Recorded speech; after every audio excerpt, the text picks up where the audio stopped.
Hello again, everybody, and welcome to the We're Gonna Talk About a Bunch of Shit in Random Order episode of the Jim Cornette Experience, because I have no idea. I've got pieces of paper everywhere, folks, and I've had a verklempt week. Joining me in this already, Hawaiian Brian, the podcasting lion, the king of the Arcadian Vanguard Podcast Network, Mr. Co-host to you. He's the former post office playboy, but he lost his spot. Swammy's Pappy, the proprietor of the French Toast Chateau, and the internet guru that has me with 3 screens open at the same time on my computer for the first time ever. Your friend and mine, the great Brian Last. Aloha, Jim. A pleasure to be here. Your internet guru, formerly anger management therapist. Well, that didn't work out very well, did it? I have got a Susie at the post office. Her last day here at this branch is a week from Friday, and tomorrow, then, as is here. And I am mourning her passing away to another branch, because, we got our groove, right? And all these hundreds and thousands of packages that I ship on a yearly basis are now, it's going to be a little bit, I'm still going to do it, folks. I'm going to make the sacrifice for you, but it's going to be a little bit more difficult. I just sent out, if you have ordered from JimCornette.com, Cornette's Collectibles, by Tuesday morning, July the 8th, your shit is already on the way. You may have it by now, by the time you hear this. I don't know how I did this. Another episode of sleep deprivation, an experiment in how much can a human being take, but I have done it. But Susie is leaving us. What's that all about? Where's she going? She's transferring away from this branch to another branch because, I guess I shouldn't say the reason. It involves a new person in management, but if I still got to use this branch, so maybe I better not go any further. But anyway, no, I want to start out the show, and I was kidding around there, but it has been a tiresome past week or 10 days, tiring, I should say. We want to thank everybody. Stacy does, and I do too, for everybody that sent their condolences on Twitter and the Facebook and all the other stuff. When her dad passed away, it's almost been 2 weeks. She got back from he was in the hospital in Fort Smith, Arkansas, but it's on the state line of Oklahoma. So she got back after a week, and then I was in Chicago for MLW. We'll talk about that this past weekend. And then I am going to be at the Fanboy Expo in Knoxville this weekend. I'm making that commitment. And the only other firm commitment that I had for the rest of the year was August 15th through 18th, the Gathering in Charlotte. I will be there also. Don't anybody freak out. But that, unless there's an MLW or NWA event that they need my colorful color commentary services on within about 500 miles of Louisville, Kentucky for the rest of the year, I'm suspending personal appearances because something has to fucking go. I'm always complaining about how busy I am, but now we're going to be going back and forth to Oklahoma a number of times the rest of the year, dealing with some of those things that, as everybody who's gone through this knows, it's never easy. And especially when my mom passed away, it was across town. This is 700 miles away, and Stacy is still the closest relative. So it's going to be a trying issue. But anyway, we thank everybody for the condolences and everybody thinking about her. And we got cards. Glenn Relko, I botched his last name, Relko. Glenn from Chicago handed me a card at the MLW event, and John Fell, we just got his in the mail, a bunch of other people. So anyway, thanks everybody for that. But I will be in Knoxville this weekend with the Midnight Express at Fanboy Expo. And I will be in Charlotte at the Gathering with the Midnight Express, and it's going to be sparse for the next rest of the year. Anyway, I got an update. We talked, we've done so many shows, Brian. Where were we talking about the Coal Miner's Glove? Was it on the drive-through? It was on the drive-through that we recorded several weeks back, and it aired this past week. Okay, well, then we explained, because people didn't understand because it's been so long since it was explained properly. All Elite Wrestling doesn't have anything on some of the other wrestling promoters and not explaining shit, but the whole coal miner's glove match and something on a pole, how it came to be. And I said that, it was basically the coal miner's glove was supposedly the glove that coal miners wore. It was metal knuckles to protect from their hands from being smashed.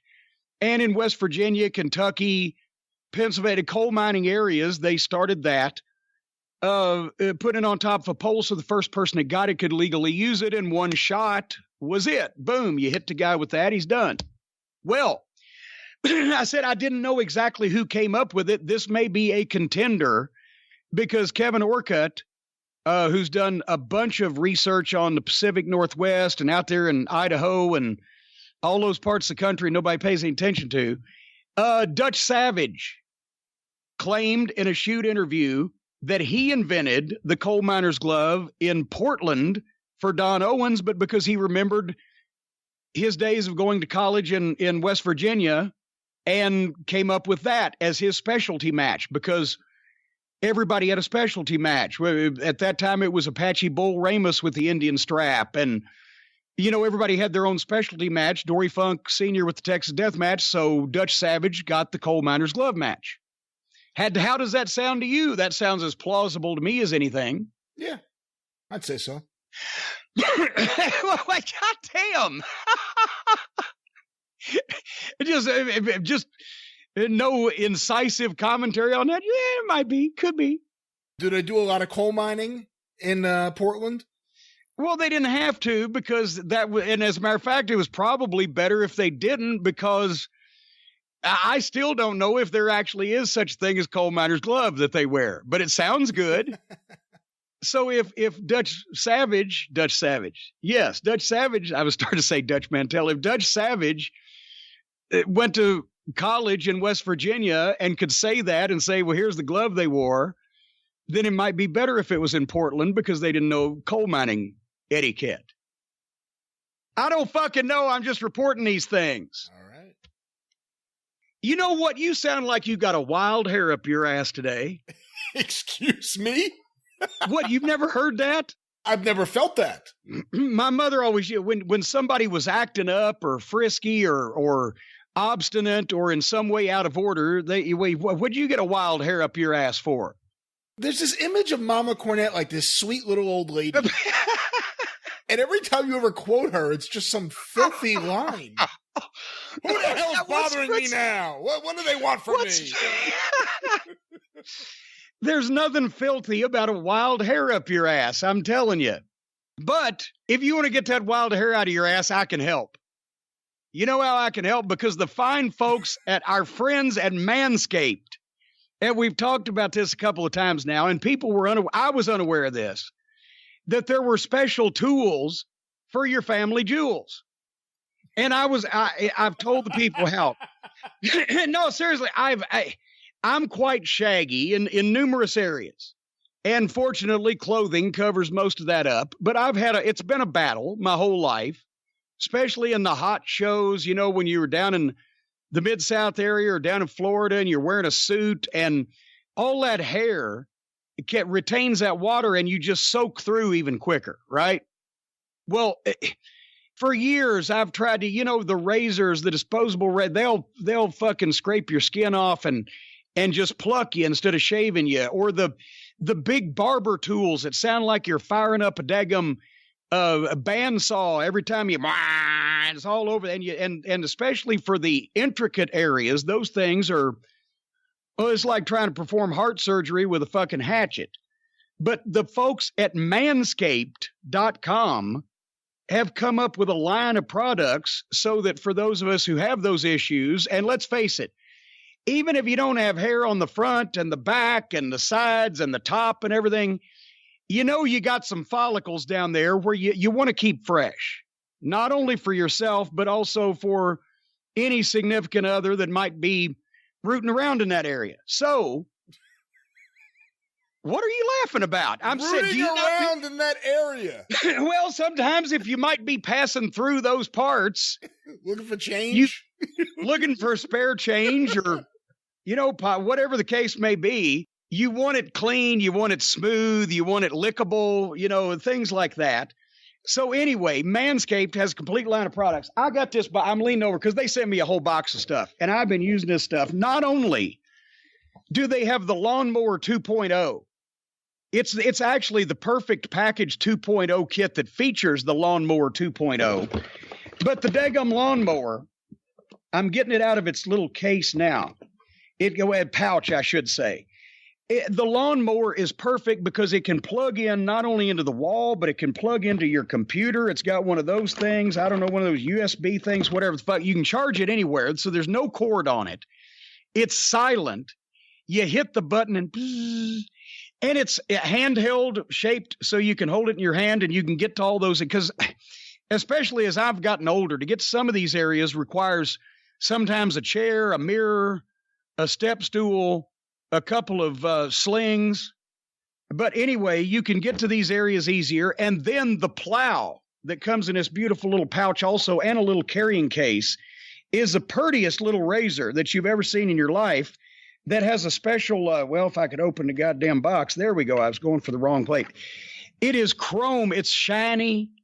And it takes the blade, and it's a safety razor. And it comes with blades in the box there. There's a little place to hold them. So you got that going for you. And, between those two implements, you can pretty much remove anything that needs to be removed off of you before gangrene or fungus sets in. They also have a foot duster, antifungal foot deodorant, the Crop Reviver. It's a spritzer that can revive your crops. Sometimes, every once in a while, the soil gets arid down there. A Crop Preserver, which is an anti-chaving ball deodorant, chafing. And the cleanser, the hair and body wash, all this stuff, you will be slicker than cum on a gold tooth, and you will smell fresher than a New Orleans whorehouse. If you use, and a hermetically sealed package of Crop Mop ball wipes with active pH control. They got everything you need, Can you folks. say that again? What did you just say? What did you just say? I just said a hermetically sealed package of Crop Mop ball wipes with active pH control. They're individually wrapped wipes, and that way on the go when you're at a gas station bathroom or whatever, and that would have come in handy in the old territory days after the show in a gas station bathroom on your way home, for a variety of reasons, if you had these wipes to wipe and go with. But they got everything. And you don't have to use the same trimmer on your face now or the same razor that you use on your balls. You can keep these things separate.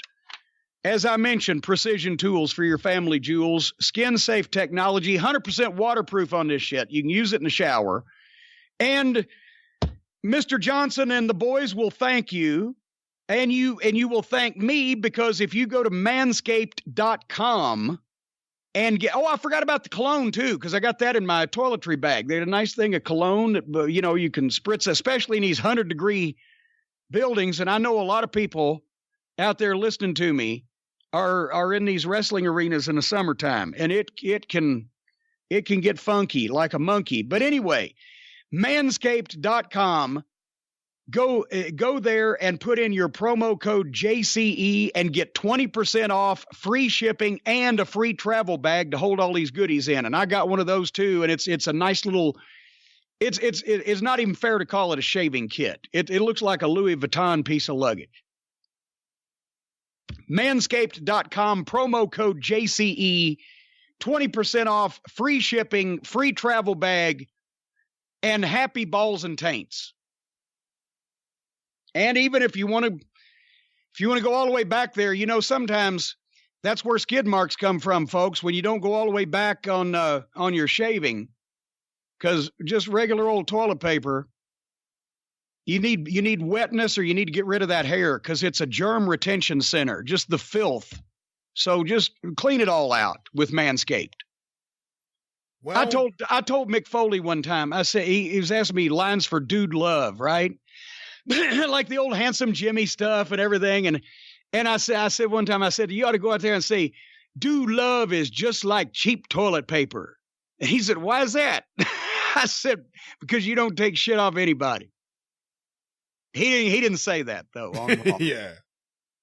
What else we got? Oh, this is my show, isn't it? I'm sorry, I'm slappy. I got 3 hours sleep on Sunday night after a 16-hour day in that fucking oven up there. We got the big fight to talk about. You have just told me this right before we went on the air. Apparently, the two biggest douchebags in the history of the wrestling business met each other face to face, and antimatter and matter, something happened. Yeah, apparently there was a confrontation at a Blink-182 concert at the PNC Bank Art Center. And also, is there really a band called Blink-182? Yes, they had a few big hits in the summer of '99, I believe. Okay. But they had a show at the PNC Bank Art Center in New Jersey, and unfortunately it appears that Joey Janela and Enzo Amore can't be in the same vicinity without going at it. I don't know if they've ever even met each other before. Apparently they hadn't. And Janela went to introduce himself, and then Amore slapped Joey's hands away and immediately challenged him to a fight. I wonder if apparently they fight as bad as they work too. There is a information up here on the internet that contains the tweets that these two fucking adolescent numbnut fucks sent to each other. Apparently after the event, and there's video of this, which Brian and I are going to watch together for the first time here in a minute, but, apparently his name is, I don't care if I give him any publicity. Anybody listening to this show is too smart to want to follow this fuckwad anyway. His name is hashtag small n, capital Z, small O, and in parentheses, capital FKA, Enzo Amore. So make sure everybody knows who he was. And he wrote to Joey Janela, "I'm glad you introduced yourself because I couldn't pick you out of a lineup. You don't want no smoke." Apparently he was trying to buy weed off of him at a rock concert. You don't want no smoke. And now I know it. There's only two things that smell like fish. One's fish, at Janella baby straight pussy. Yes, this apparently is English. I recognize the words. I've just never seen them in this order before because I normally speak to people who are not having a series of small strokes when they type. Wait a minute. Then so Janella replied, "At least I said hello." And then Enzo warned him not to try and play that wrestling asterisk T. He censors his own tweets. No, I think the article you're reading from is censoring. Oh, try and play that wrestling shit with me, promising he would end up on fucking World Star. That's a website that shows lots of hip-hop videos and brawls in the street, etc. Well, that's good to know. And then he says, "Where was that energy at? We ain't friends, Janella, baby. Don't introduce yourself, URSELF, to me, fuck boy. I thought you," actually letter U, "were a fan, ha ha ha. The second I realized it was you, letter U, I slapped ya, YA, bitch ass hands down, and walked at a symbol for at, U, letter U, W / in capitals, my hands up, ya fucking ran backwards and, small letters, told my homie to film it." He spelled homie correctly. "Homie to film it, laughing things, soft AF." Soft as fuck. Okay. Janella says, "Not a work, so I saw the dude and walked up and said, 'Hi, I'm Joey Janela.'" Well, that's reason alone to fucking punch you right there. At the Blink-182 show, apparently, being there apparently is probably a reason to get punched in the face, whoever the fuck these people are. And he says, "And we proceeded to have, I'm not Lennox Lewis, in parentheses, to have the shittiest fist fight of the year. I'm not a pussy, but we had fun." Amore, however, remembers it differently. But, boy, we didn't have the shittiest fist fight of the year. I slapped you are, fucking hands down. And, I just hate people that misspell shit. Fucking hands down and walked at you with mine up, and you walked away and let me know all that capital S shit you talk is a work in capitals, which is fine if I were a wrestler. At least he realizes he's not a fucking wrestler. He himself, Enzo Amore himself admits he is not a fucking wrestler. Janella explained that with his exclusivity deal starting in October, maybe his parole is being revoked. Certainly to God, this poor beleaguered billionaire that's getting fucked up the poop chute so bad he needs some fucking ball wipes to clean out the inside of his anal cavity by these outlaw play wrestler fucks would not exclusively sign a guy that even a fucking guy in the business doesn't recognize at a fucking concert. They won't have an opportunity to wrestle or fight. All he wanted to do was introduce himself. But he did say, I'm in Belmar right now. Let's go, bud. Is Belmar a mental institution? I believe it's a beach town in New Jersey, Jersey Shore. Oh, okay. Monmouth County. Enzo will probably run right down there. Good God. Wait. Janella wrote one more thing. Just saying this straight up. If Enzo wants some buzz, he can come shoot with me next year at some outlaw wrestling fucking thing or whatever. No, a blood sport. Wait a minute, that's Josh Barnett's fucking... No, this is from April. This tweet right here that you're reading is one that Janella sent out in April before all of this shenanigans at the Blink 182 concert. Oh, okay. Well, but Janella actually says he can do 4 to 6 months, whatever MMA training. So I don't make a fool out of his art the way Enzo makes a joke out of the wrestling business. Joey Janela is talking about somebody making a joke out of the wrestling business. Come on, this has to be like your dream where they all start going at it with each other and you just sit on the sidelines and watch. Well, but no, it exposes who talks like that? Who writes things like this? Prince. What the fuck? Both of them. They should put him in a closet somewhere, and then whichever one walks out, shoot him. And that way, the wrestling business is so much cleaner and more pleasant. Well, you haven't even gotten to the actual footage of this confrontation. Oh, wait, I forgot. There's tape. Hold on, there's more. Now, remember, Enzo has said that he has slapped down Janella's hands, and they started going at it. Janella months earlier challenged him to get into shape and they could have a shoot, and he will embarrass Enzo for all of the work he has done to embarrass serious professional wrestlers like such as Joey Janela. And now we have footage, apparently the PNC Bank Art Center here in New Jersey, this confrontation apparently at the concession stand between Joey Janela. They're outside. It looks like they're at the fucking fairgrounds somewhere. They're at an outdoor booth that says cocktails. This may be one of the problems also. Alcohol apparently was involved. They're standing at what looks like the county fair at a booth that says cocktails. And there's a bunch of people standing behind them. This is in the still frame I've got. Can we press this button and get this video? Okay, I'm going to press play. Jim, I would advise you to lower the volume on your computer. I'm lowering.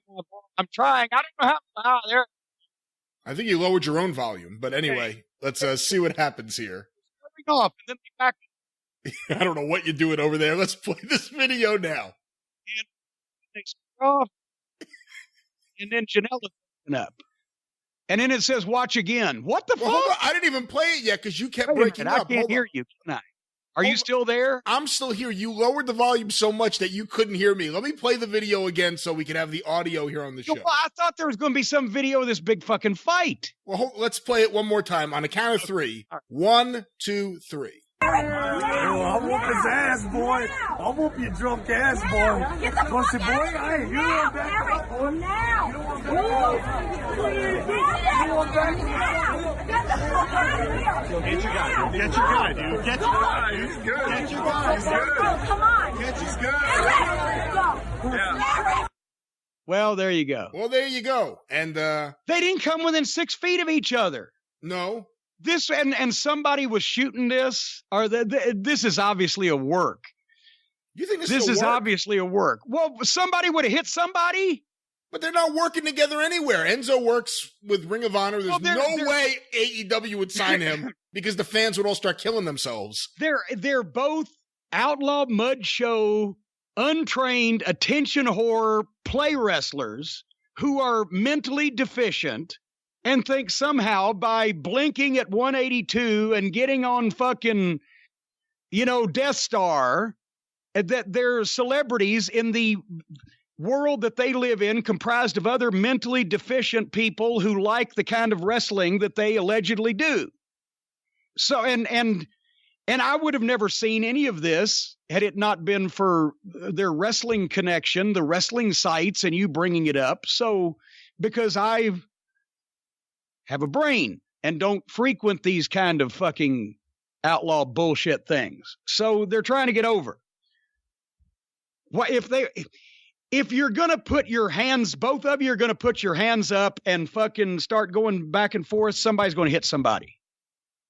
If it got to that point, if it's not, but it was, they knew that if either one of them tried to work anything physical, that people would see through it because their work is the shits. But what if both guys can't fight? If both guys are just acting tough, they have some liquid courage, but both guys know that they don't want to be in a fight. If both guys can't fight, then in that case, I would suggest that one of them would have said, hey, let's just not do anything like this, and then poked the guy in the eye and kicked him in the balls and walked off. Well, so you think this is a work? I wasn't thinking that at all, but I guess we don't know. They're trying to get over and be stars somehow because their wrestling hasn't done it for them. Well, this has to be the worst concession stand brawl that I have ever seen. Yeah. They need to call Jerry Lawler, Bill Dundee, Wayne Ferris. Can't call Larry Latham anymore, unfortunately, and see how this shit's done. But they did stay away from the popcorn machine. All right, that was the biggest goddamn popcorn fart that I was expecting to see something. At least me and fucking Santino, I didn't want to go to fucking jail in Detroit, but they caught me on video, cussed him, telling him what I fucking thought of him. And then if somebody was fucking scared, instead of putting up your fists and going, hey, then just walk away. Or if somebody didn't want to go to jail, do what I did and say, hey, everybody, look here. Well, that's actually Enzo's friend was already filming it. Same thing as Santino's friend was already filming it. So maybe he set it up. The other guy didn't want any of it. Who knows what the fuck? That's piss poorest fucking wrestling confrontation. There was not even any goddamn jaw jacking up in anybody's face. We'll have to see if any other videos emerge of this stunning confrontation at the Blink-182 concert at the PNC Bank Arts Center in New Jersey. Not a concert that will go down in music history, that's for sure. I'll guarantee you one thing, it's no Woodstock. Oh, no, it's not. But you know what is Woodstock? What's that? Woodstock. I guess so, yes. And as we've mentioned many times, you can hear every single bit of Woodstock, including not only all the music, not only all the stage events, but even all the PA announcements, which have been a hit on the program over the past few weeks, courtesy of our friends at bigger or big enough to insult an artist who's sitting on the stage, who's here to play for you. So get down off that tower. Come on, creep. Come on down. You know what? Put that audio behind the video of them squaring off, and we may have something. I was going to do this audio behind them squaring off. Puppet Theater will be going on at the Hog Farm at 6:15. Join them. The Puppet Theater will be going on at the Hog Farm at 6:15. Penny Pepper, please call your mother. I forgot about Penny Pepper. I was so focused on Puppet Theater. You know, if somebody had walked in between them and said, excuse me, just 1 second, guys, before you do this fight, Penny Pepper, please call your mother. Because they're like these two fucking idiots are at child daycare. Anyway, our friends at Rhino.com have the complete, there's only a couple of hundred of the 38 CD limited edition of 1969 box sets that has everything, but there's still a 10 CD 50th anniversary experience.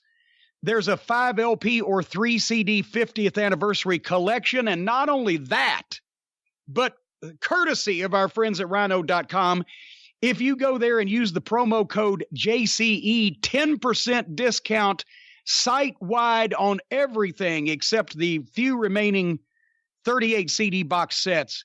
And they've got, I don't even know if we mentioned what else Rhino has. They started out as the Nostalgia, the niche company we talked about 30 years ago, but now they're an arm of, I get Warner Brothers, and there's major music, everybody from Prince to, I don't know about Blink 182. I said major music, but still, they got all kinds of Led Zeppelin, for heaven's sake. Well, they do have Prince, and obviously Prince is a big influence on the writing stylings of Enzo Amore on Twitter. And they do have some Prince here. I see here on the front page of the website, the originals, deluxe, and also on LP.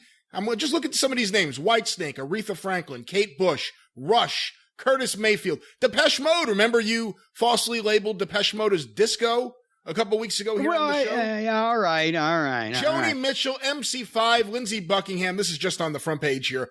Lou Reed, Joy Division, Stevie Nicks, Alphaville, Doobie Brothers, James Taylor, America, and of course you mentioned Woodstock. It's not just the 38 CD mega box set where you get everything but 3 songs, but there's a really good 10 CD box set where you get the majority of some of the major sets, Santana, Jefferson Airplane, some of the real amazing music that came out of that weekend with some of those great stage announcements. Promo code JCE at Rhino.com. Now, what we've done here today on the program, we got you 20% off on the maintenance of the nether regions and 10% off on the music to play while things are happening. The rest of it, folks, is unfortunately up to you. Wow, look at this. Stone Temple Pilots, deluxe on vinyl. Ooh, I may have to check this out. They have vinyl. They have vinyl. Miles Davis, Rubber Band 2 LP. Ooh, I may have to use this promo code myself. Wait a minute, is that legal? Can you do that? I think I can. Well, I haven't. Can you use our own code? I thought that was nepotism. I don't know. I'll have to talk to the people in the Arcadian Vanguard sales division and have them speak to the representatives from Warner Brothers and see what kind of deal we could put together. Have your people talk to my people. Yes. And then my people and your people can go talk to their people, and then we'll all be people. And people who need people are some of the unhappiest people in the fucking world. And then all those people can go take a hike, and you and I will be on the golf course. Or they can drop dead and blow me. That I'm tested. That may have to be the next shirt. I'm getting a lot of feedback on that. I said it. Anyway, I have another idea that I'm going to give All Elite Wrestling free of charge, just out of the goodness of my heart, because you informed me of something several days ago that I was not aware of. And of course, my fertile mind, as my mother used to say, you know what a definition of a fertile mind is: a head full of shit. But my fertile mind, my mother was not a nasty person. She was just descriptive. She was descriptive is what she was. My fertile mind has realized that they're missing another opportunity. I've talked about Nyla Rose and that I was a fan of her as a wrestler, but not how her matches were being booked the twice that I've seen her, right? And then somebody had made mention when everybody was trying to, he's homophobic because he didn't like Sonny Kiss's gimmick.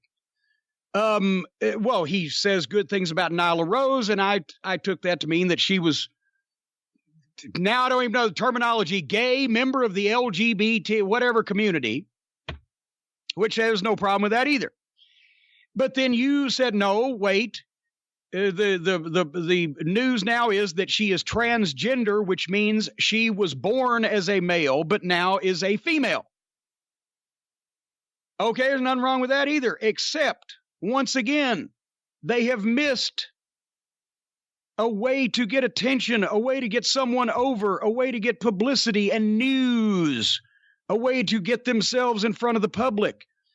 Do you remember, Brian Last? Actually, you may not. I remembered how old you are, but you remember the fucking Civil War, even though you weren't around? Yes, I remember the Civil War. Do you remember the name Dr. Renee Richards? No, I do not. I thought of all people Dr. Renee Richards was the most publicized tennis player. If you think that Billie Jean King and Bobby Riggs got a lot of attention, which they did for the Battle of the Sexes in the Astrodome in 72, this was 76, I'm going to say 77, 78-ish. Dr. Renee Richards was the most publicized, most controversial tennis player in all of professional tennis because she was born a man named Richard Raskind. And this was network news, this was newspaper front page news, this was on Wide World of Sports, this was everywhere. Richard Raskind, was a high-level college tennis player, one of the best in the country at the time, in the 50s, I believe. And then went to the Navy, played in the Navy tennis team, and he wasn't a world-class professional tennis player, but he played tennis at a higher, pretty high level for an amateur, right? Then he had considered a sex change treatment back when that was revolutionary, but had then decided against it, got married, had a kid, was an ophthalmologist. Then all of a sudden in the 70s decided to go through with it and became Dr. Renee Richards and started playing tennis again now in her 40s.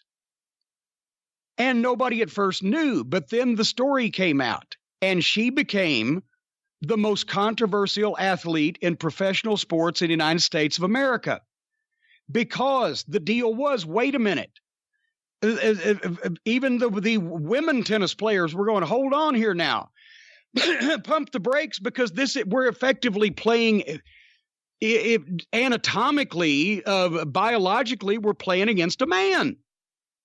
Because, and once again, folks, this is not sexist. Besides, I'm just reporting this news. I'm not making it up.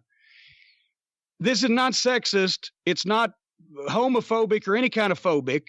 It's science, the shit that Republicans don't believe in, that men and women are constructed differently. And that's why, did you ever see a male gymnast that could handle the uneven parallel bars like Olga Korbut or Nadia Comaneci, or the floor exercise?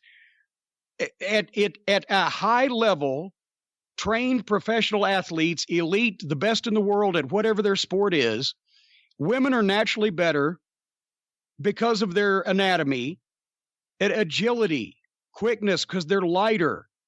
They can, obviously, a 300-pound man trying to do a triple fucking flip off a goddamn uneven parallel bar and spike it is going to break both his legs in half. Men are better at combat sports and at things like football because they have the size and the weight and the power and the explosiveness, etc.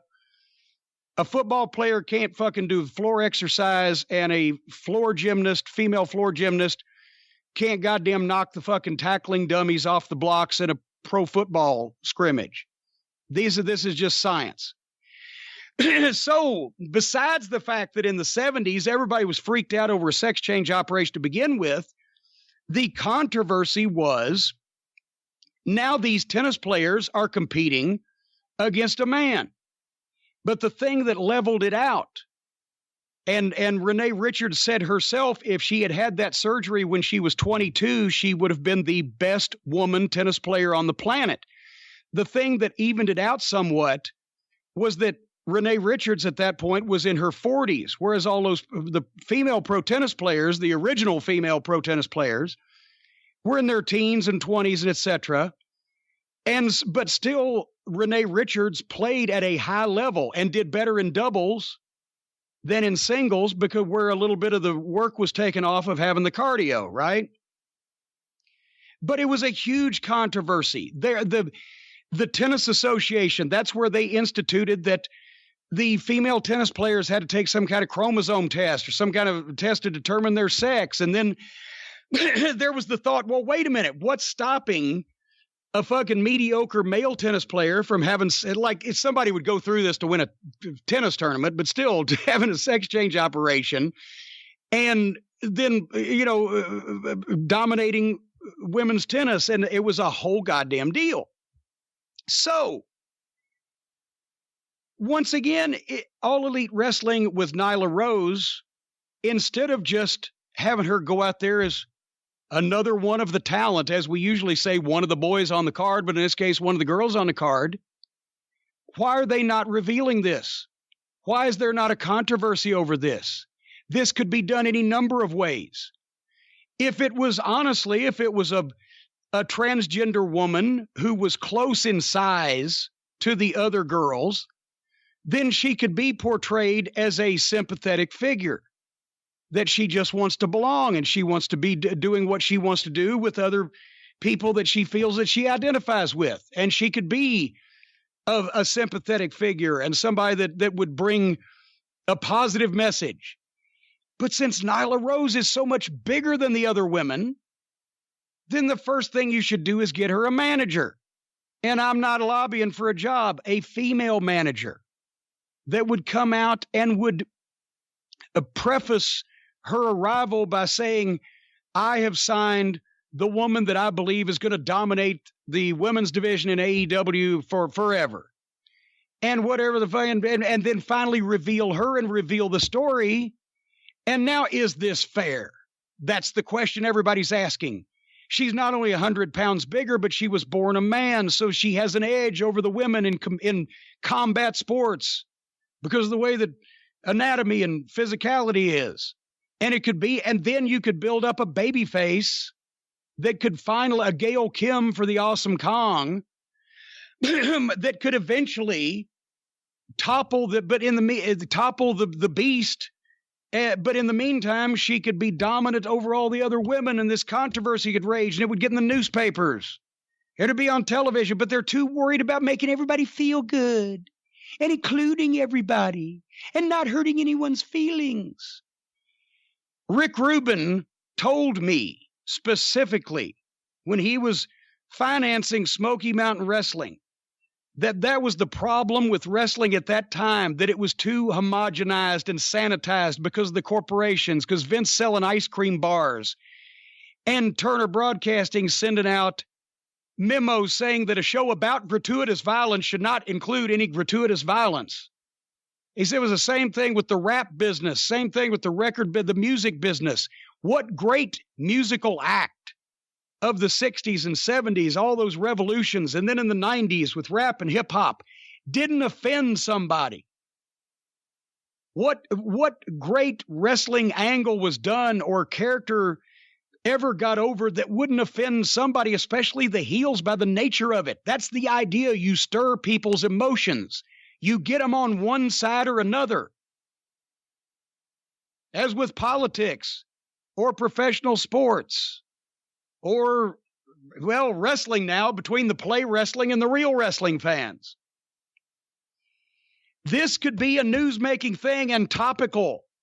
And then if you wanted to switch Nyla Rose babyface because you didn't want to give transgender people a bad name in the end, then the manager screws her over financially and Nyla breaks away and fucking flattens her and becomes a babyface.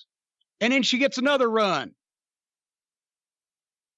They're ignoring all their stories. The ones that really might matter. They tell plenty of stupid stories. Yeah, this guy likes to fucking fall off high places and he's never been trained by a professional a day in his life and he likes to slice himself up and stick thumbtacks in his fucking face. They'll tell those stories, but they won't tell ones that people off the street might get into because they're sick and tired of all the hokey wrestling they've been fed for the last however many years. And they don't watch it anymore, but they might come back for something that hooks them. Just an idea. A free idea. Dr. Renee Richards. Look her up. If I'm lying, I'm flying, and my feet ain't left the ground. So next week, we're going to give these mooches another chance, right? I assume so. We're going to go for it another time? We're gonna, what is this show? Fight for the Fallen, right? The AEW event, All Elite Wrestling? I believe so. Fight for the Fallen, which is for victims of gun violence, which is a positive thing. So we're gonna watch this show. I'm in Knoxville this weekend, but it's gonna be on the internet. We're gonna watch it and then do next week's show and review that. I'm gonna keep at this until they get it right. I swear I am. I've got the patience because now I'm emotionally invested. If I've spent so far all this time watching this product, then I'm gonna watch till they get it right. And they've been making incremental changes, but we'll talk about this here in a minute. My conflicts on modern wrestling, but anyway, so next week we will review Fight for the Fallen, and we will do that as a makeup present also because there's no original drive-through this coming Monday. But by the way, I didn't ask you what you thought about my idea about old Nyla Rose. I think it's all right. I think it's better than what they're doing. I mean, that's for sure. Well, what they're doing, which is nothing. Nothing. Except beating her and marginalizing her and leaving her out of the fucking finish. Hey, you're talking about all these things we're going to watch and review. I sent you an email with some video links to Firefly Funhouse, the Bray Wyatt relaunch, a new gimmick for him. Have you had any opportunity to check this out? I have not. I've about, as you know, I've about given up on it, even jumping into those emails because I'm so far behind now. I look at it and I go, oh fuck. But what is okay, I thought Bray Wyatt, and once again, I'm not a regular viewer, but I thought Bray Wyatt a couple years ago, everybody was saying this guy's the greatest thing that's ever been. It's the greatest gimmick. He's over. He's a top guy. What the fuck happened? The worst thing that could happen to someone. Vince started to take an interest.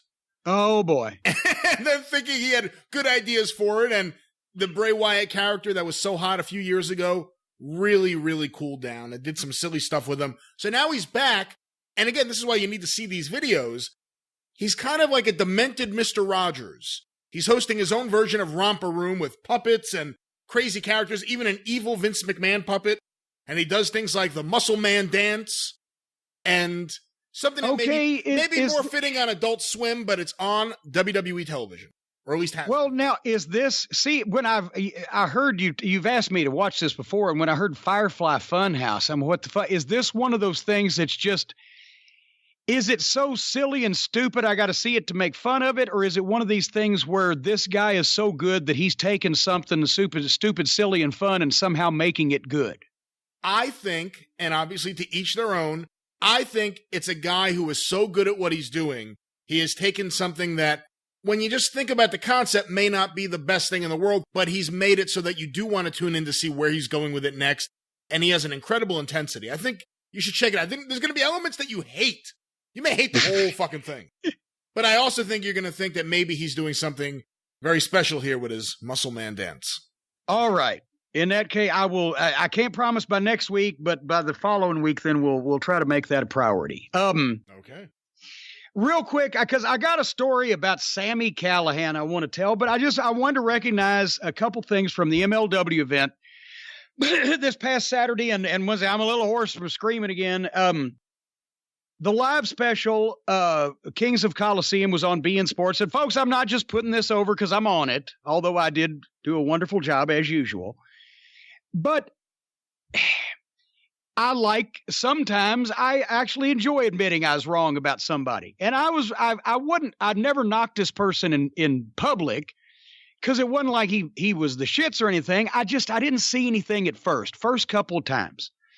I saw this guy, he was kind of skinny, and he was one of a bunch of guys I was seeing for the first time. And I don't know whether he had an off night or was just who he's with. It didn't, but Myron Reed actually was a pleasant surprise, and to me, one of the highlights of the live event, because the live show, I knew some of the other things on it were going to be good, but his match with Rey Horus, and boy, I'll tell you, none of the luchadors' names are pronounced like they are spelled. I've found that out.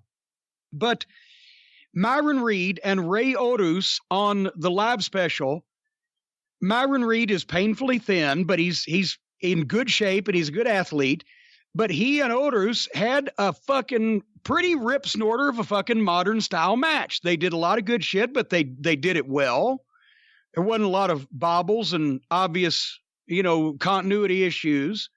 And Myron Reed did a real good job, and I wanted to recognize him for that. I really enjoyed. He seems like because all these guys are in their early 20s, and they seem like they're progressing. Alexander Hammerstone and Harry Smith, I call him Harry, Davey Boy Smith Jr., did a real good piece of business in their title match. Tom Lawler and Jacob Fatu, you may have heard of the Samoan Werewolf is the new MLW champion, and that guy is a freak of nature. And Tom Lawler, I didn't realize until he's recently, he's got a buzz cut. He shaved that long hair off. And God damn, he's got the perfect pro fighter's face. Because the hair, you could see the cauliflower ears, but the hair was helping mitigate the size of them. He's got a buzz cut now, and I told him he ought to tie red flags on his fucking ears when he drives down the interstate. But he's got the perfect pro fighter's face, and he and Fatu had a heck of a fucking match, and it got over with the live crowd, and that Fatu is going to be a fucking star for however long to come. I don't even know how old he is. Those Samoans are timeless anyway. But I wanted to, and also I did two things. I did commentary alongside our guest. Actually, we didn't invite him. He just showed up and took over. I did commentary with MJF, which I believe it was Anita from the United Kingdom tweeted, said it was almost like 2019 Jim Cornette having a conversation with 1982 Jim Cornette. Because that's the last time I was the same age as MJF. But yeah, I'm not even going to blow him anymore this week, but that was fun. Everybody knows I think he's fucking, Dave Meltzer says he's the next Roddy Piper. So now Dave is trying to top me in the superlatives. But also I did a live Jim Cornette Experience interview segment with Selena De La Renta, and she's 22 also. And I am trying to, I've worked with most of them. I'm trying to think of a female star that was a promo at any point to match Selena, but especially when she was 22, except for Tammy Fitch, and I have not come up with one. Can you? Missy was a good promo. I don't know what her age was, but it was Missy, then it was Tammy, and that was really it. Missy was a good promo, but I'm honestly, and I hope she's listening because this is a compliment, Missy's promos was Missy being Missy. She was not doing this at that age. Let's put it that way. And she can shut me down, Selena De La Renta can. And Conan came out, and nobody ever said Conan couldn't handle a microphone. And they had some intensity to the point where, I was honestly a lot of times in OVW when I conducted interviews with guys and girls who were in their early 20s, I was kind of the translator. So what you're really saying is, right, and I learned to try to help guys along with their points and everything. I didn't need to do any of that here. And when Selena and Conan got up in each other's face, I just backed up in the corner and let them go. So she's something to look out for. And the two of the best promos in the business, female and male division, are both 22. And I think MJF may have just turned 23. So that's scary, but very good. I had a good time despite the fact that the sold out Cicero Stadium was about 117 degrees. And I'm getting too old for this. Same thing, 9:00 production meeting.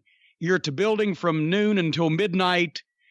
By the time I get out of Denny's, where I ate 3 meals at the same time, and members of the MLW crew can testify to that. I will not mention names. I don't know if you get heat with going to dinner with me anymore, but I go to sleep at 2:00 or get back to the hotel at 2:00, go to sleep at 3:00 and get up and leave at 7:00 to come back. So it was a stressful weekend, but I encourage everybody, if you haven't checked out Kings of Coliseum Live, do it on YouTube. It's up on YouTube on MLW's YouTube channel, and watch me 9:00 Eastern on BN Sports for the next 3 weeks. And then my old friend Tony Schiavone tags in, and believe I mentioned I've retired from New York City after the WrestleMania weekend stuff.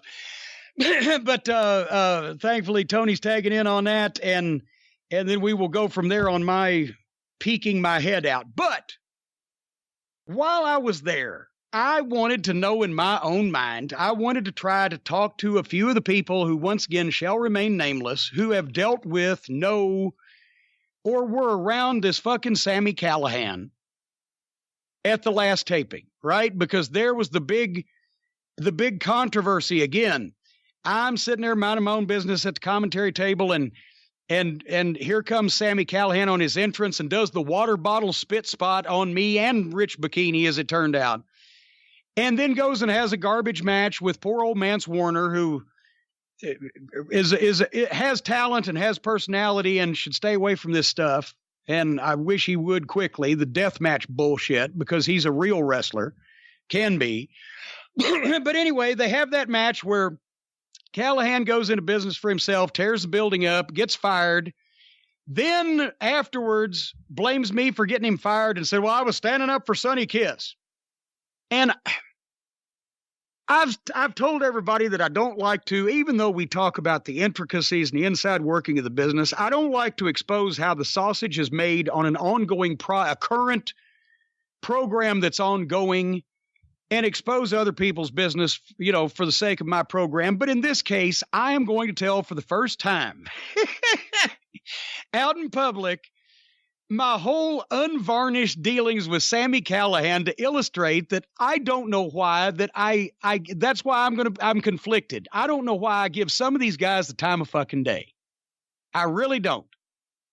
And I should stick to my better instincts and my first judgments, because usually they're correct.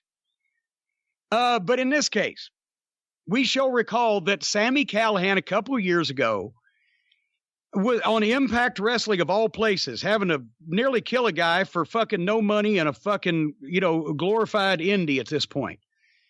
But Sami Callihan bashed Eddie Edwards' face in for real with a baseball bat, a real baseball bat, because he was too stupid to realize that he was setting the spot up wrong, and it was a stupid spot to begin with, and they were rushing, and et cetera, and he fucking could have killed Eddie Edwards. And I cut a number of promos about how I'd never met this guy before, never heard of him, but whoever this fucking guy is, he's a fucking idiot. Another one of these garbage wrestlers doing shit, as Dusty used to say, don't do shit you don't know how to do. Do not do shit you do not know how to do. But he was doing it. And, and then he ended up making a gimmick out of it. The draw, I'm dangerous, I'm reckless. He sells shirts, I'm dangerous, I'm reckless, because he's dangerous and reckless. Anyway, so that's where it stood. Well, then MLW, as we know, the court had called me to fill in for Tony when the, ball season came up in March in Chicago. And then in April in New York, Sami Callihan's going to be on the card. Well, I don't give a shit. I ain't mad at him anymore. If Eddie ain't mad at him, I guess I ain't. So I don't care. They can hire who they want, right? I'm probably going to have to, I already knew, talk about how he was having a garbage wrestling match, because that's all he knows how to do. But I make it part of the presentation. This is not wrestling. This is violence for the sake of violence. I feel like it ought to be outlawed. Well, that's my true feelings. That's what I say on commentary. But it fits the program. But anyway, we're the day before the first show in New York. We're at the hotel. We're doing pre-production and pre-interviews and stuff like that. And I'm talking to Teddy Hart and Harry Smith and Brian Pillman Jr., and we're telling a story about Owen. And a guy comes up and shakes hands with everybody, breaks into the group to shake hands. I've talked about how now it's this thing that they think that veterans do. I don't know where this came from, from the ring crew assistant all the way up, they got to come in and interrupt everybody to shake your hand and announce you're in the fucking building, right? No matter if you're in a conversation, if it's the boss talking to the banker, whatever. Hey, I'm here. So a guy in a baseball cap came up, shook Harry's hand, Brian's hand, fucking Teddy's hand, and hey, how you doing, buddy? Boom, and he walks over, because we're telling a story about Owen, and it was a somber moment. So then when we finish, I'm looking over, and a guy at the baseball caps talking to somebody else. And I asked somebody who was standing next to me, I said, wait, that's Callihan, ain't it? He said, yeah. I said, shit. Now he thinks I blew him off and I'm being a prick because I didn't say anything, because we're telling an Owen story and I don't know who this guy is. So I went up to him. I said, hey, Sammy. Stuck my hand back out. He shook it. Said, I didn't want you to think I blew you off. We're telling a story about Owen. I said, just want you to know I'm not going to bury you as a human being on commentary because I feel like we're even. You bashed a friend of mine's face in with a baseball bat. I cut promos on you about it. You've made a gimmick out of it, so nobody's really got hurt. Trying to be professional because everybody was all Cornette. He's so hard to deal with and blah, blah, blah. And this and that. And he's always making a problem, even though I don't. Always. And so, no worries, blah, blah, blah. And he tries to explain to, that's when he explained to me, well, here's what happened with the spot. Like there was a way this thing could have been saved. And he said, and Eddie's saying, hurry. And, okay, whatever the fuck. I'm over that at this point. Here we go. We're going to have a great show. Okay, so then at the show, first time he comes out and has a match, me and Rich are up in the crow's nest doing the commentary, and he's giving me the finger. Hey, fuck you, Cornette. And I'm, well, you garbage wrestler. And I'm doing what the fuck I think we're supposed to be doing. And then, and I asked Rich Bikini about this to make sure I wasn't hallucinating. He was standing there next to me. After the second night of the New York events, me and Rich are out because it was fucking hot in there too. With those TV lights, it's hot anywhere. It'd be hot in an igloo. We've done 4 hours of fucking commentary. We go out back on this little roof garden thing, get some fucking air blowing, right? Trying to catch our breaths and so we can find our rides to get out of there. And Callihan comes up to me. And he must have spent 10 minutes. Hey, the fans really believe this heat between us, and we can work this, and we can do this, and whatever the fine. I'm like, okay, yeah, okay, fine, right? Yeah, I'm open. If you're going to be here and I'm going to be here, let's make it fun. Because the one thing the people will believe is that I would have some measure of disdain for you. So blah, blah, blah. Love and Roses is in the air. He over and over. Yes. Okay. Finally, we had to go back inside. I'm like, let's get the fucking ride and get out of here. And he asked me, Rich reminded me of this. He asked me for my phone number. He said, can I call you? I said, sure. I wrote the phone number down and gave it to him. There you go. He never called me, and I didn't care because I don't answer half the fucking phone calls I get anyway, right? And then the next time I see him, because it's 2 months before we do another event, is in Milwaukee.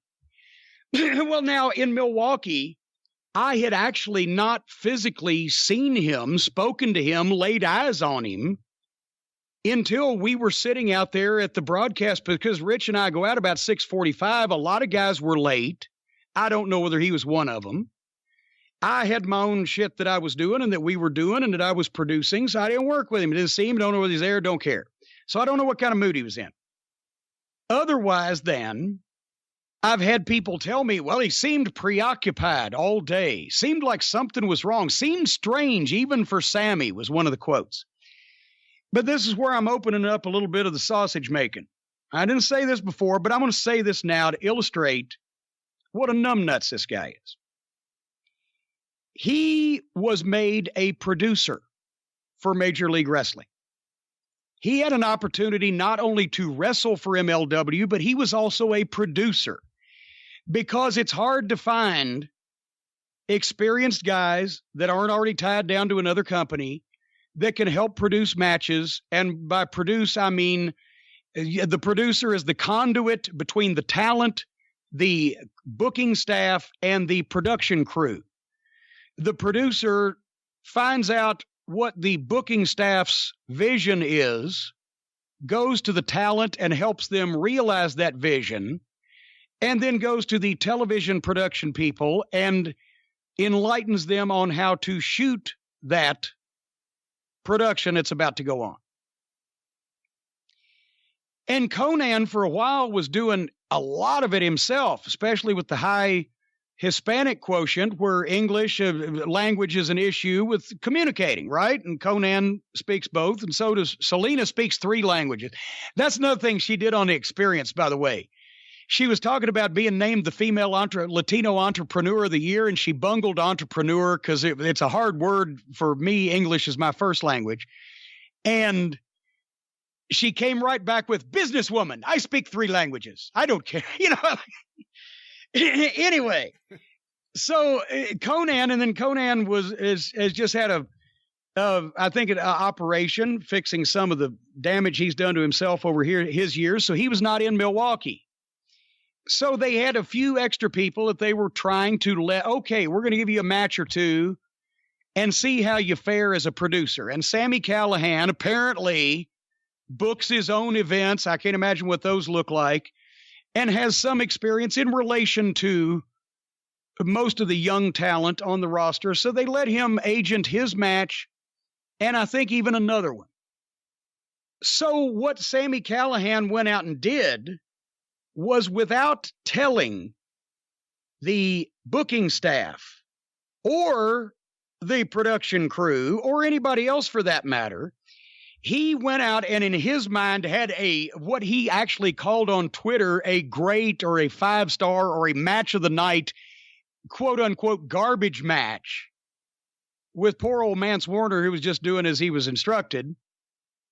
What he did was he fought all around the building, outside the barricades, in the fans. Nobody knew it was going to happen. There was no security following him around. Nobody to protect the fans.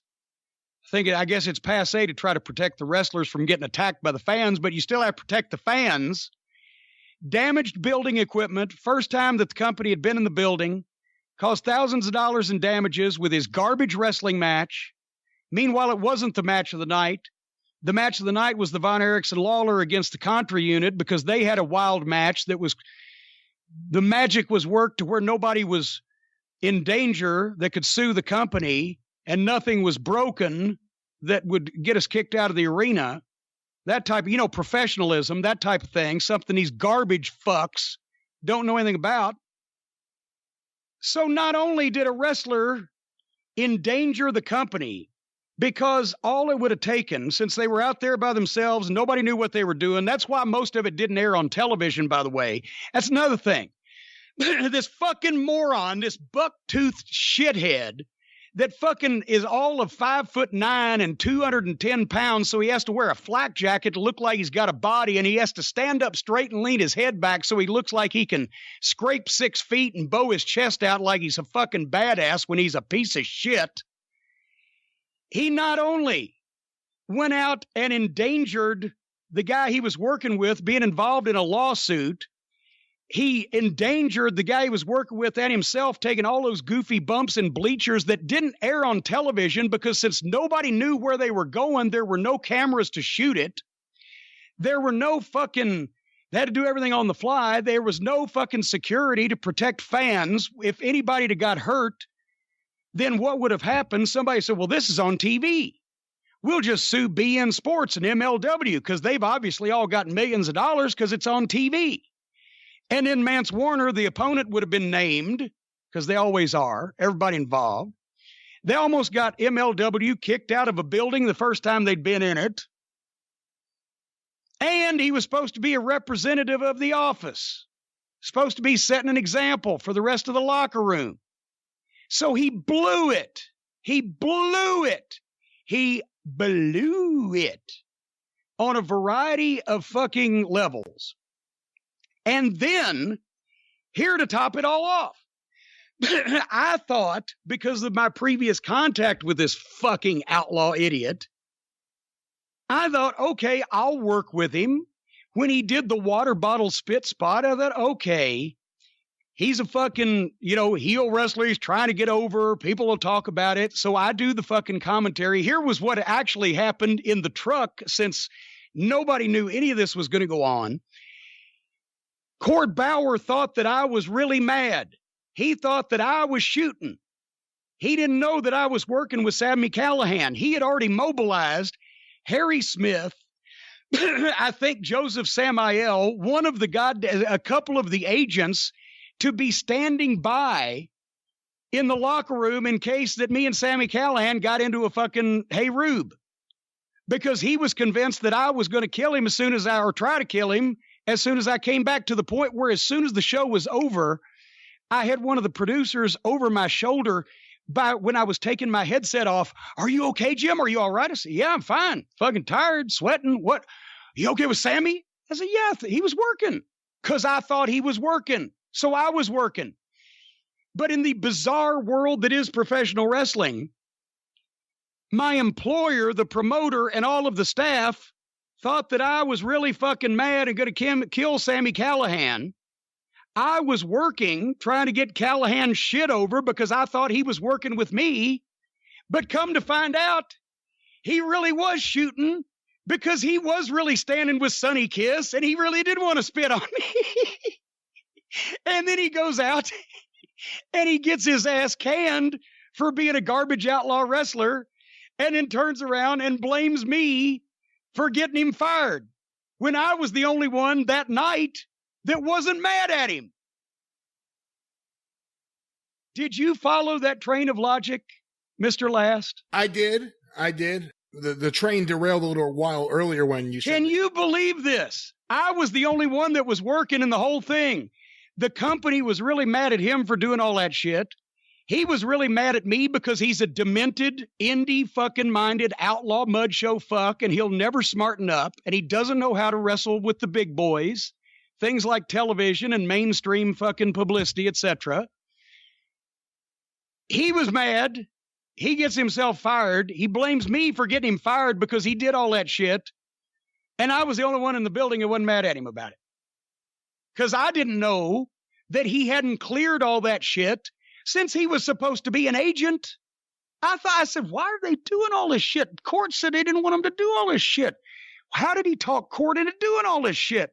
Come to find out, he didn't.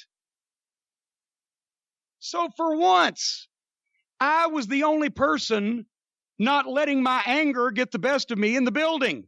I was the only one working. And then when he found out, and I didn't reveal this either, but that's when Court and several other people's head exploded, because in the locker room, after I went up, after they'd said, "You're not mad?" No, I'm not mad. He was working, right? I went up to him and there he is. He's starting to take his shit off.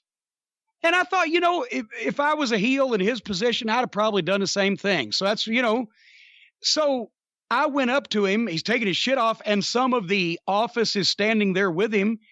And I reached out, put my hand out, and he looked up and took my hand. I said, "Pretty good spot, Sammy." And he shook, "Thanks." And I thought, well, boy, he's grumpy, or maybe he's hurt or whatever. I walked off. I've never seen him again. That's when they were firing him. Oh, shit. I guess. Because he came right back right after the fucking building had come to them going, "What the fuck? These bleachers are brand new. And what the fuck? They've been our garage door. And what the fuck? And what the fuck?" He's going all around bleeding all over people, much like New Albany. Train wreck wrestling. The rotten apple didn't fall far from the tree there. By the way, Ian Rotten was opening his fucking sewage. I can't even call it a dick licker. With him, it's a fucking sewage pipe again. Well, Cornette blames this and that and the other thing. No, you're a fucking garbage piece of shit, Ian. You always have been. You're ostracized from the entire world of wrestling. Your fucking son's obviously a fucking delinquent, and all of y'all ought to go piss off because you do nothing but make news for the wrong reasons because you're garbage. Did I mention garbage?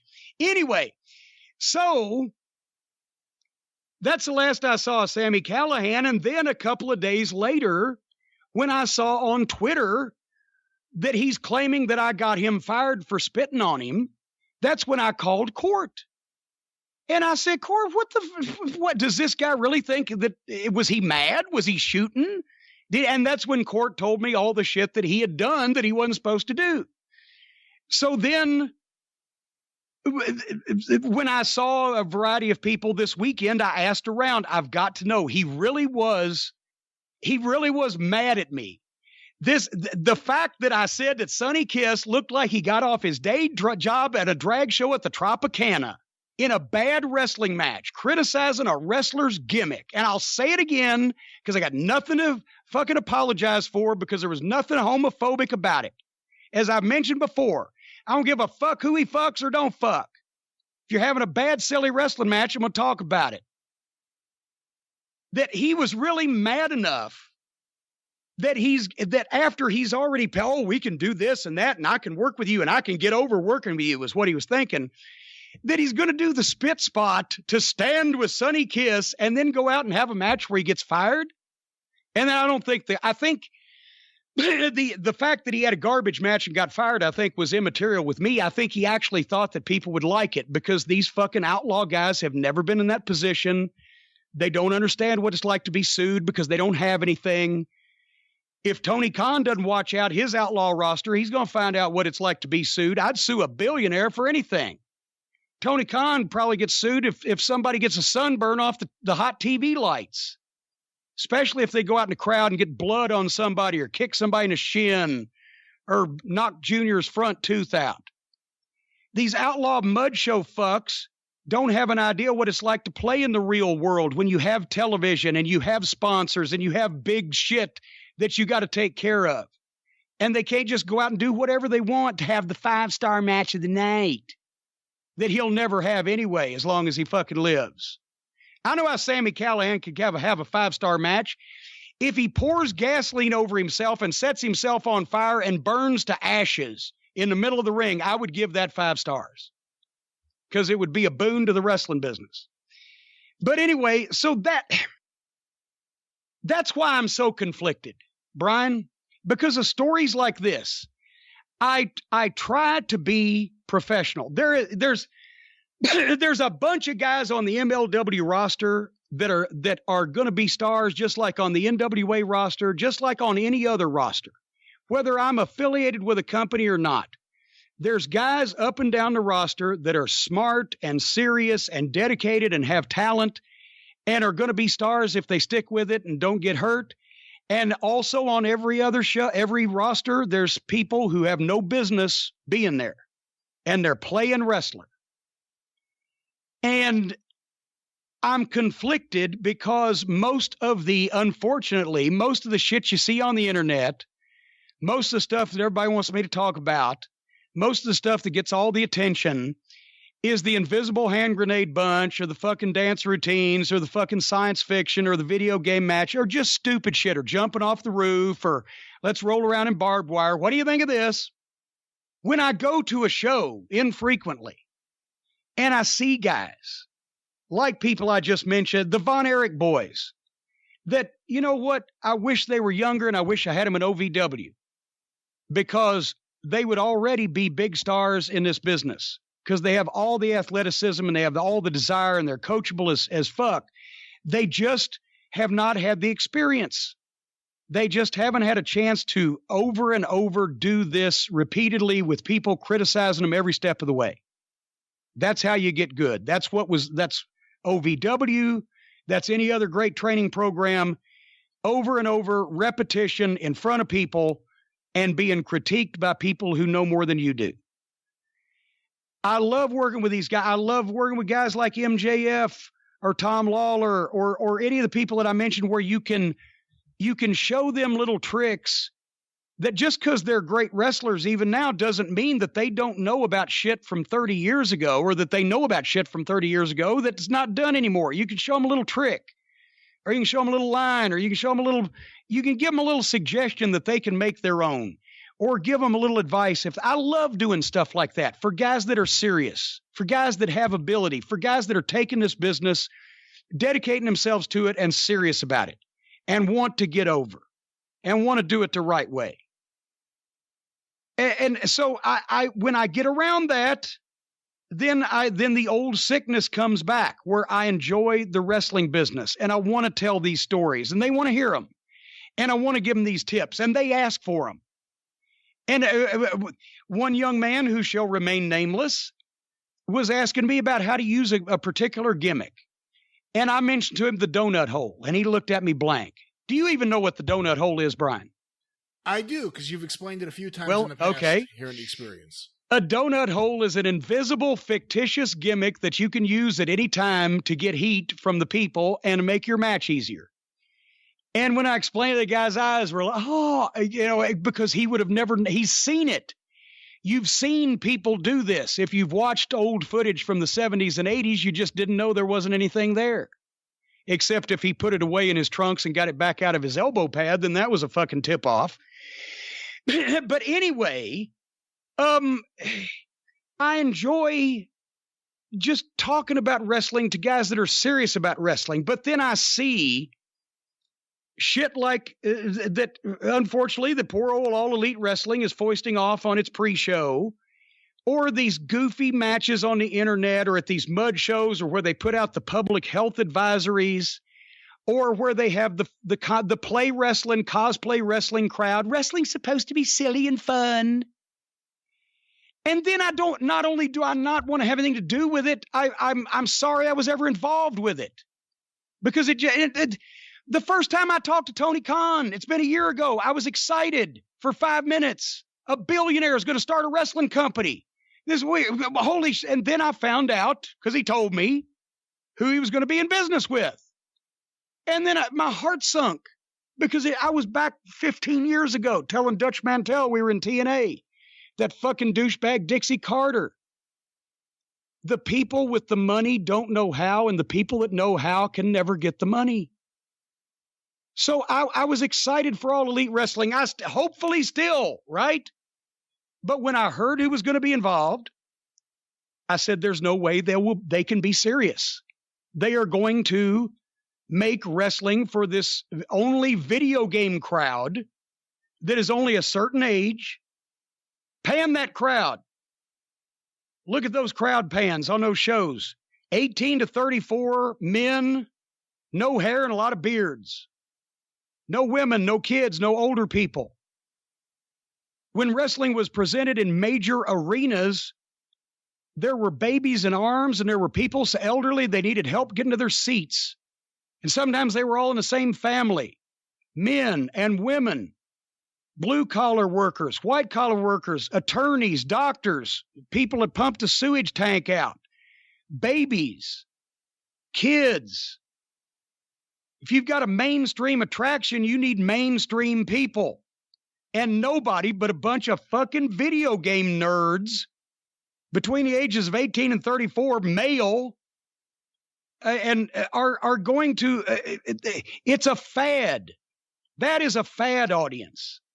Yes, the Young Bucks and Kenny Olivier have created their own little audience, right? Unfortunately, it offends the wrestling fans. And the fad audience who's going to watch silly wrestling with guys in a bunch of funny outfits doing silly shit is limited, and the shelf life is limited because those people are going to one day lose their virginity, get married, have kids, get a real job, get a life.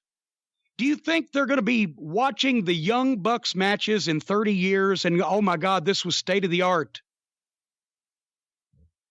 Or do you think they're going to be watching that Double or Nothing Battle Royal in 30 years and say, oh my God, look at the state of this art?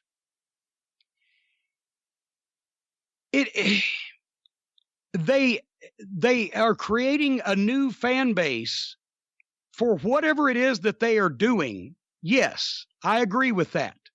And those fans are going to be around until one of those things in their lives happens, or until the next video game thing comes out that everybody wants to follow, the Hadoukah or Paducah or whatever the fuck it is. As I said one time in my local promo about Utica, New York, Utica sounds like the noise you make right before you throw up. But Christine Jarrett told me when I was 14 years old, you see those fans and those stands, they will never leave us as long as we don't turn them away. As long as we don't run them off, they will never leave us. Wrestling fans never left wrestling. If you were a fan of wrestling when you were 10, you were a fan of wrestling when you were 60. And only the territories the only ones that went out of business without, like Roy Shire just lost his mind. Bruiser and Sheik's territories aged out. But really, no territory ever really went out of business, except if there was a goddamn local catastrophe or a death or something until the late 80s. And then we've had 3 or 4 different generations of fans. And as we all know, there's a bunch of them listening to me right now. The wrestling fans not just dislike, but are offended by what these fucking jackoffs are doing to the wrestling business.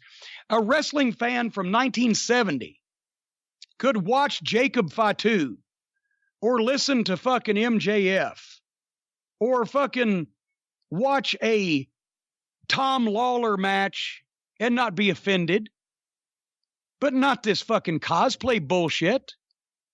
I talk to them all the time at every comic convention I go to. We used to love wrestling. Don't watch it anymore. It's got so silly and phony. All these little kids. Nobody's serious. Too much talk. So I was excited for AEW for about 5 minutes. Then I found out who else was going to be involved. And I knew they couldn't play it straight. And so far, they're not, except for Cody. He's the smart one because he can get over on ability instead of fucking hoo-ha.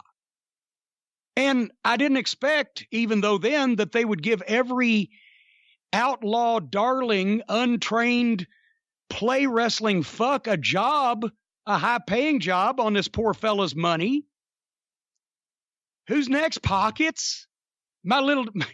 You know what? It just Pockets is not good. It needs my little dog Pockets. Who's next? They going to sign my little dog Pockets to play kick somebody in the shins? How long is that going to be funny? So I'm conflicted. I get around people that are serious. At the NWA show, I talked to several people. The Briscoes, as far as I'm concerned, if I had unlimited funds and the biggest wrestling promotion in the world, I would have the Briscoes as my top team, and I would have the Revival, and the right now, from what I'm seeing, the dynasty of MJF, Richard Holiday, and Alexander Hammerstone in a three-way fucking duel with them, because all those guys are great heels. We need to come up with a good babyface team. Where'd that Chad Gable and what was it, Gable and Jordan, that had the great match with the Revival? Jordan injured his neck, and then Gable was put with Bobby Roode, and then they were split up, and then they had Gable cut off his hair. Oh, boy. The guy with the really good hair? He cut his hair. Oh, fuck. Well, hair can grow. That's why they have Manscaped. But right there's you a tag team division. I didn't have to think longer than 3 fucking seconds. If they're under contract, wait till they get out of it. Or if you got enough money, just say, hey, since you're wasting fucking money. By the way, Tony, I'm talking to you.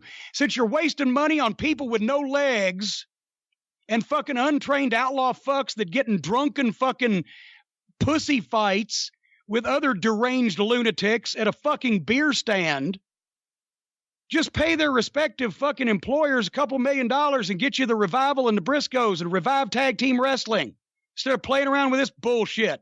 And these fucking fifth graders that you have named as your vice presidents that are hiring their friends on your ticket. And I don't care, Young Bucks, if you don't like hearing that said out loud, because I'm trying to watch out for this guy's fucking finances. Of course, he's too blind to hear fucking sense, or elsewise he wouldn't have fucking signed you to be a vice president of a goddamn fucking peep show. It's ridiculous. So once again, I'm conflicted. I go to a place where I think I can help and work with people like MLW, and I do, and I meet some great guys that are serious and talented and have potential, but I have to compromise my principles and suffer the presence of an outlaw fuck like Sami Callihan because I feel that it's upon me to try to be professional and get along with everybody. And what does it do? So that ain't gonna happen no more. If I've said some shit about you in the past, whoever you are out there, and I mean it, and I mean everything I say, and you show up at a place I'm at, don't talk to me. Because that fucking fat warthog Callahan's ruined it for you. Because I'm not going to dignify any more of you with trying to get you over with the credibility that I have in the business and try to work with you when you're all mentally defective. I'm conflicted, and I see this fucking footage of all this stupid shit that these outlaw idiots do, and I go, I don't want to go to any wrestling show now. I can't be involved with this. This is what the whole world thinks wrestling is now. Then I end up going somewhere, and I see some guys that are being, and then I think, why should I penalize? I mean, they can get along without me, but why should I not try to help guys like this that are serious and that want to do well just because these other fucks ruin it for everybody? I'm conflicted. I don't know what to fucking think. So I'm going to take a rest from it for a little while. Really? A little while? Well, I don't have time to do any other events for the next few months, so I'll be away from it. Maybe I'll miss it. I'll still do the program here. We'll still talk about these things, but if I like Firefly Funhouse, I'll let everybody know. And if I like anything about All Elite, I'll let people know about that. But at least I won't see any live wrestling for the next little while, especially involving outlaw fucks like Sami Callihan. I won't be seeing Sami Callihan anymore. Fuck, that horse has left the barn. But you know, what's a boy to do? You try to work with these fuckers. They don't want to, even when it's their idea. Try to help the guys that really have talent and are serious and they appreciate it. But then you look at people that are getting the most attention for doing this outrageous bullshit, which that's all they're doing it for, is the attention. It's never going to sell any tickets, but when they've got a guy that's stupid enough to fucking... I mean, some of the people that All Elite Wrestling is hiring, to be quite honest with you, Brian, if you've got a fucking car, and it's not really a car that you're going to have an easy time selling, and it might be worth 10 grand, but it's not in high demand. It's just an average car. But I really want it because I just like that model or that color or whatever. I might offer you $12,500 or $15,000 because nobody else really going to offer you what it's worth. And it ain't worth that much. Do I come up to you and say, Brian, I love that car. A lot of people are talking about that car. I'm going to give you $100 grand for that car. No. No, you don't. No, I don't.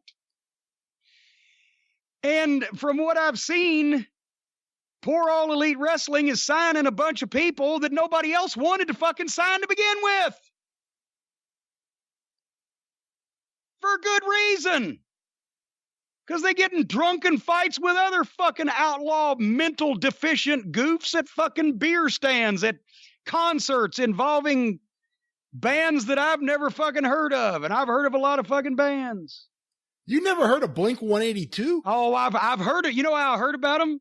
I heard about them because that was the fucking band that Omega said pulled out of their thing. I've heard the name. I couldn't tell you a fucking song they've ever done or who was in it or why I would care.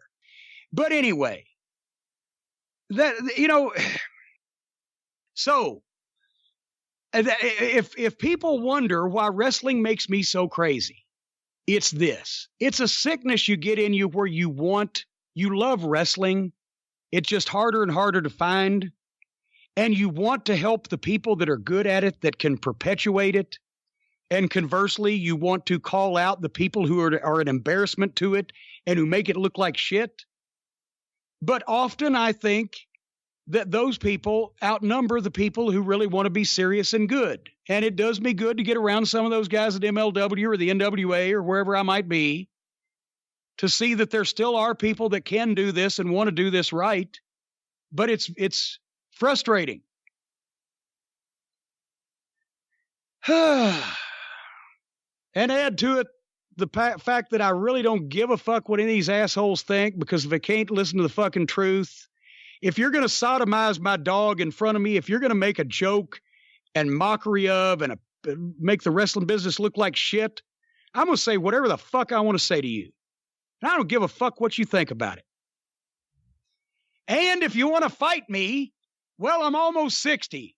But I guarantee you I'll put up a better fight than Joey Janela, or if you've got any money because you work for All Elite Wrestling, I'll sue your fucking ass. Because I know Stephen P. knew. Anyway, you know what? What? I just realized that before we go, because I'm about done, but I never asked you what you were doing this week, and you never offered to tell me. Well, I wasn't going to find a way to stop you in the middle of this. Amazing Callihan Chronicles that you jump out in front of that fucking runaway train. All right, go ahead. Tell the people. Tell the folks what you're going to tell them about it, Hawk. I'll tell you what, real quick at the end, let me just mention the 605 Superpodcast, 605pod.com are available wherever you find your favorite podcasts, including Spotify. I mentioned last week there would be an Independence Day Star Wars special. Well, it ended up being really special because I thought the show sucked so bad that I went back and recorded a brand new show just a couple days later. And then one of the topics of conversation on this show was What happened to that first show you recorded where in the middle of the show, Perro Aguayo died, Mad Magazine died, and then in the middle of the second show, the redo, the earthquake hit. So it became Earthquake Star Wars. Hear all about it. Hear the various co-hosts and guests from the Super Podcast talk about various classic wrestling topics while the earth shakes and while the show may be shaky itself. Find out for yourself. It has become very popular, surprisingly, in a very quick period of time. 605pod.com are available wherever you find your favorite podcasts. The Mothership! Well, there you are. Well, there I am. I'm saying, and no drive-through this coming Monday because of my schedule. We will resume next week with that schedule, but we will. It's no original drive-through, but in place of the drive-through, we are putting out a very special On the Bus. It's not On the Bus, it's Omnibus, an omnibus collection, a collection of previous segments from the experience in the drive-thru. That were recorded on the bus? It was not, there was no bus involved. No bus involved. There were plenty of buses at Woodstock, and of course you can get the Woodstock box set. Go to rhino.com, enter the promo code JCE for 10% off. But the next omnibus collection that we're going to be airing in place of the drive-thru this Monday will be the Jim Cornette Montreal Omnibus, the various segments on various shows earlier this year where we talked about the Montreal Double Cross and, of course, your place in history being the dastardly mind behind this awful maneuver that screwed poor Bret Hart out of his entire career. Well, I was coming off the Vice Dark Side of the Ring series. We did the episode talking about that. Then I believe the next week's episode was with Dave Meltzer.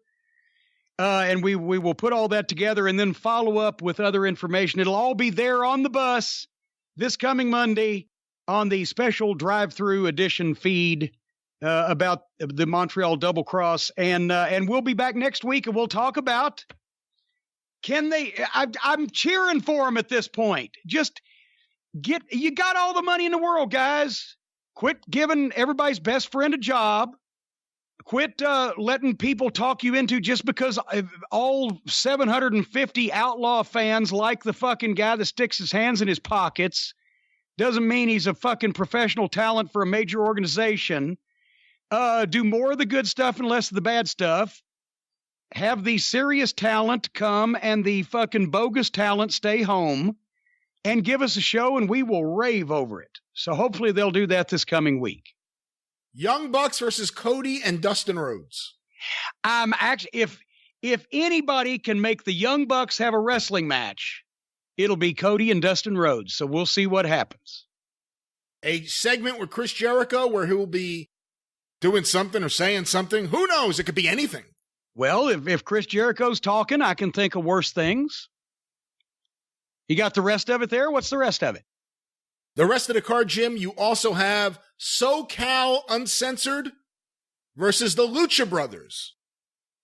Okay, I can see where that would be because Daniels and, well, I don't know whether it's Daniels and Kazarian or Daniels and Scorpio Sky. They're from California. They've done a lot of lucha. The Lucha Brothers obviously have done a lot of lucha, so that can gel. That could work.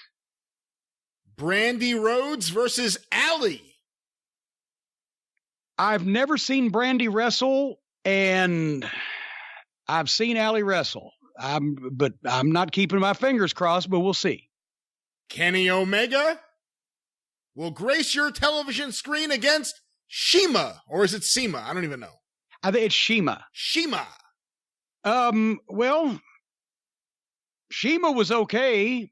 I'm sure Kenny Olivier will do a bunch of stuff, but you can't really be taken seriously as a professional wrestler because of his crimes in the past, so therefore we'll skip that. Adam Page, some call him the Hangman. Yes. Will be going up against Kip Sabian.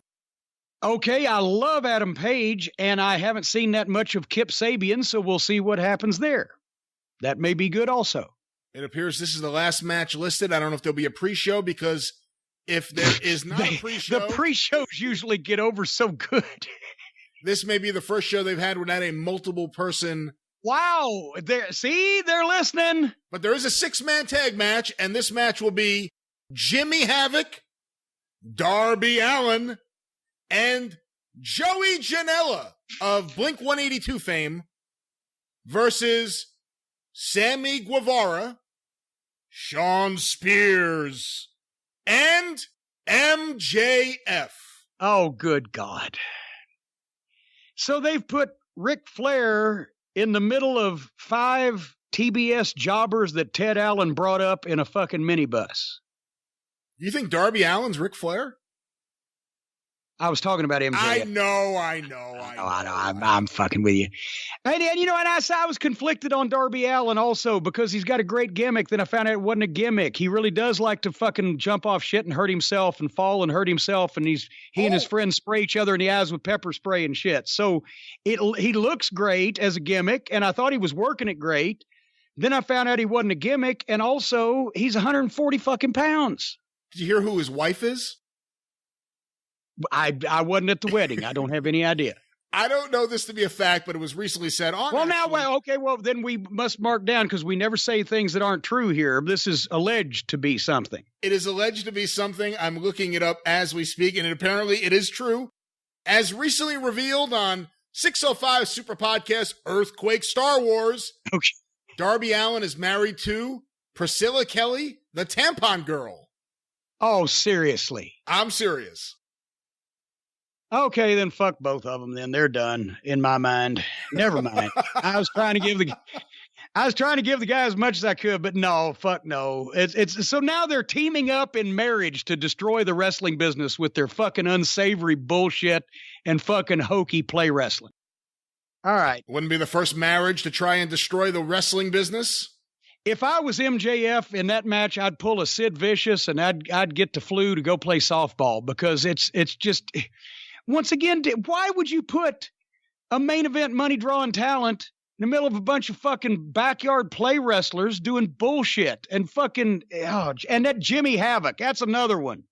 Jesus Christ. I said everything on MLW television on commentary that I thought about him.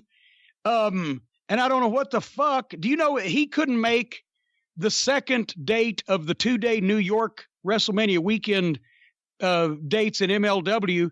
The second day, he couldn't make his match that he was going to be on television, on BN Sports, on television in the United States, which is more high profile than he usually is because his arm opened up. What do you mean? He had sliced himself open so badly in some hardcore match in England that his arm opened up. And the doctors told him, absolutely do not wrestle. You could get an infection and this and that and the other thing. So he'd flown all the way over from England. And because of the stupid shit that he did in England, he couldn't even make his matches in the United States because his arm opened up. When you're a fucking 5'6", 140-pound, translucent white, absolutely no physique, non-professional athlete of any kind with a bad haircut and covered in scars, and your arm opens up to prevent you from working your contracted dates because people have contracted you to wrestle for some unknown reason, just quit. Just stop. Just all of you, just stop. Stop pulling the tampons out of your twats. Stop slicing yourselves from asshole to appetite with fucking straight razors to prove that you're hardcore. Stop making a mockery out of the wrestling business with your fucking blow-up dolls, your grade school kids, and your fucking hand grenades. You don't have enough talent to play with the big boys. If you can't run with the big dogs, stay on the porch, assholes. That's AEW's Fight for the Fallen this Saturday. Oh, fuck. Well, I wasn't even trying to say, just that match. What the fuck? Anyway, God damn it. I didn't apply to be a fucking astronaut because I don't know how. And I couldn't do it if I tried. Why should that stop you? I know a few people I'd like to send to the fucking moon. But people, recognize your limitations and don't embarrass other people who know how to do this shit right just because you want to play at wrestling. I've said that for the last time this week. But I'm sure I'll say it again next week, folks, when we review All Elite's Wrestling Fight for the fucking tampon girl. I don't fucking know. I'm so verklempt. For Brian, I'm Jim. See you next week. Thank you. Fuck you. Bye.